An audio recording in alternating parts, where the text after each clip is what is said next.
Good afternoon, the Midday News. Babatunde Bolatito is my name. A few days after the Kaduna State Government National El-Rufai blamed some persons he described as the fifth columnist for the persistent fuel and naira scarcity in the country, Chairman of the Southern Nigerian Governors Forum and Ondo State Governor, Rotimi Akeredolu, has called on President Muhammadu Buhari to address the issue before it snowballs into a crisis. Governor Akeredolu said people are compelled to live under excruciating pains occasioned by the naira and fuel scarcity. He added that some unscrupulous elements are behind the scarcity in the distribution chain of both fuel and new naira notes. According to him, the struggles and actual fight recorded in banking halls, automated teller machine, point of sale device, and markets across the country are disquieting. While the Apex Igbo Socio-Cultural Organization of Hanis in Igbo Youth Council worldwide by its national president Mazi Oku Nabuike announced the federal government of a looming nationwide chaos if it does not put an end to the hardship and poverty Nigerians are facing as a result of the redesign of the naira notes and active shortage of fuel. Independent marketers of petrol motor spirit, particularly petrol, are getting set to shut down operations beginning from tomorrow once the government starts the enforcement of 195 naira per litre. It was gathered that the Nigerian National Petroleum Company Limited, Oil Marketers Association of Nigeria, Depot and Petrol Product Marketers Association of Nigeria, Independent Petroleum Marketers Association of Nigeria, security agencies and downstream regulator had all agreed that petrol be sold at 195 naira per litre. Oil marketers said the agreement was reached at a meeting in Abuja as participants resolved that beginning from tomorrow, the pump price of petrol should not exceed 195 naira per litre. A development with dealers, particularly independent marketers, described as tough due to high ex-depot price of the commodity. Ipman National President Ahmed stated that the approved ex-depot price of petrol was urgently raised from 148 per litre by the NNPCL to 172 naira per litre, but depot hardly dispense the commodity at this cost. The Central Bank of Nigeria needs to be more proactive in combating the effect of the ongoing hoarding of new naira notes as cash swap that could lead to total economic paralysis, as social critic Mr. Olusegun Lano will disclose this after featuring on OSBC TV current affairs program Saturday morning tweet, urged the CBN Governor Mr. Godwin Emefiele to allow the full flow of currency in circulation for commercial purposes. He speaks. It is very bad that our currency has become a commercial commodity, which is being bought within our own boundaries. It doesn't portend a good omen to the economy. It has adverse effects on the economy, skyrockets, inflation, and the root cause is not far-fetched. It is the poor management, the poor implementation of the Naira redesign policy of the CBN. If you want to redesign the Naira, a deadline is not necessary. It is better to allow the two currencies, the old and the new, to coexist indefinitely without any deadline. And you can gradually mop up the old notes through the banking system. If you do that for a while, then because of those who will not bring the old notes to the bank, those people that are keeping heavy amounts in their homes, it is then you can now introduce a deadline at the end of the day, at long run. Without controlling the supply and the circulation of the new note, you create scarcity. And normally when a commodity is scarce, people will be willing to buy it. People will be eager to sell. Those who want to profiteer, who lack the fear of God, who want to profiteer, they want to sell it. As free as water is, if there is scarcity today, you will buy it if it is offered to you.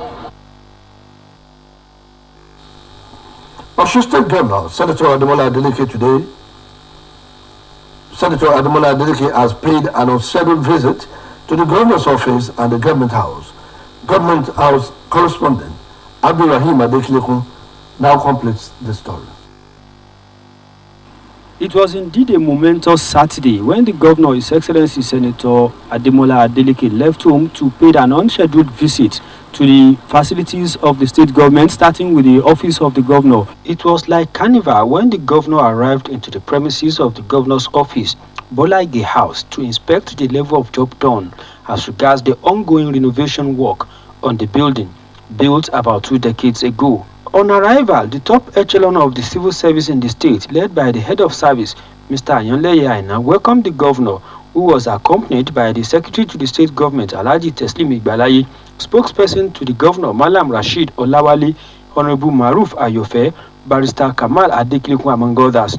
The governor was conducted around offices within Bola Ige House, including the ESCO chambers, governor's office lounge, and anteroom, deputy governor's office, and that of the SSG. After the inspection of the Bola Ige House, where renovation work was still ongoing as at the time of the governor's visit, the governor's convoy left Bola Ige House for the government house, Okefia, where Senator Adeleke inspected various facilities within the premises. It took time to appreciate government house workers and security officers who were happy to receive their governor at the least expected time.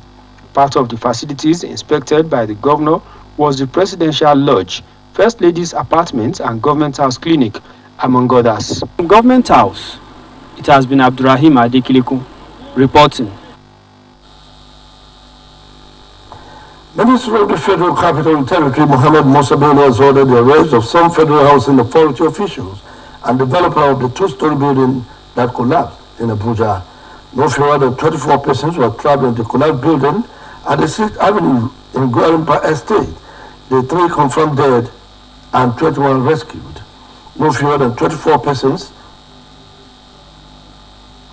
according to the coordinator of the Abuja Metropolitan Management Council, Umar Shuaibu, revealed that minister's order was to security agency during a briefing.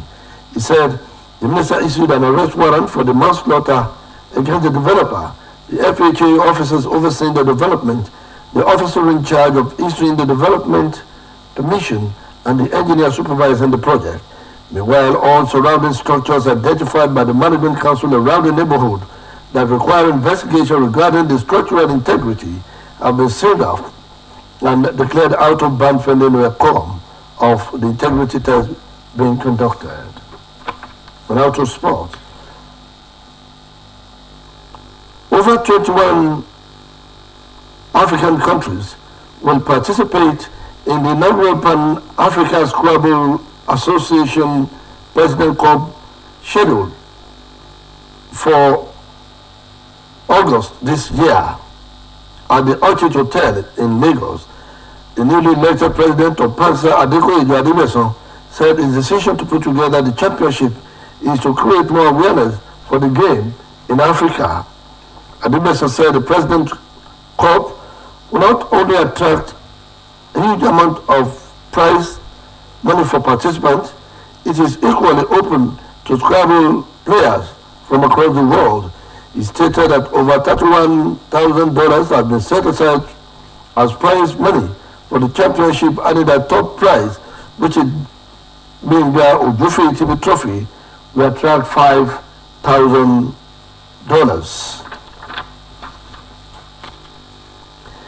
Pakistan's former head of state and military ruler Pervez Musharraf has died in Dubai at the age of 79 after a long illness.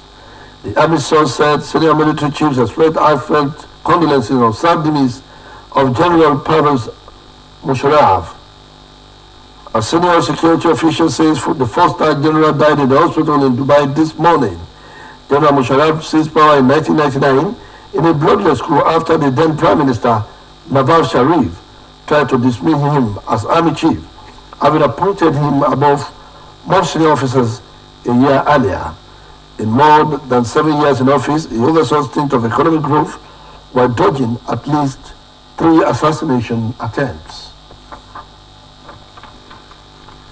That ends the midday news on OSBC TV.